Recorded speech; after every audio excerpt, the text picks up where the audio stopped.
ঝিনাইদহ পৌরসভার সামনের এই মার্কেটটি নির্মাণ করা হয় গত 5 আগস্টের পর। দেশের পট পরিবর্তনের সুযোগ নিয়ে অনেকটা রাতারাতি স্থানীয় কিছু ব্যবসায়ী মার্কেটটি নির্মাণ করে ব্যবসা শুরু করেন। পৌরসভার জায়গা দখল করে আধা পাকা দোকান উঠিয়ে অনেকে আবার ভাড়াও দিয়েছেন। স্থানীয়রা জানায় 2019 সালে বহুতল শপিং মল তৈরির জন্য মার্কেটটি অপসারণ করে পৌর কর্তৃপক্ষ। সেই সঙ্গে অপসারণ করা হয় পৌর শিশু পার্কও। পরে পরিবেশবাদী সংগঠন বেলা আদালতে মামলা করলে বন্ধ হয়ে যায় শপিং মলের নির্মাণ কাজ।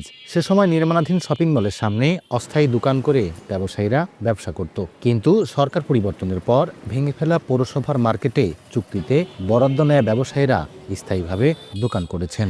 অবৈধভাবে মার্কেট নির্মাণ করায় ক্ষুব্ধ স্থানীয়রা। রাতের আধারে কে বা কারা করে ফেলেছে এই বিষয়ে আসলে পৌরসভাও জানে না। ব্যবসায়ীদের দাবি, বিগত দিনের চুক্তি নেওয়ার কাগজপত্র ঠিক থাকায় তারা দোকান নির্মাণ করে ভালোভাবে ব্যবসা করছেন। পৌরসভা থেকে একটা দলিল নিয়েছি, সেই দলিল মোতাবেকই আমরা আছি।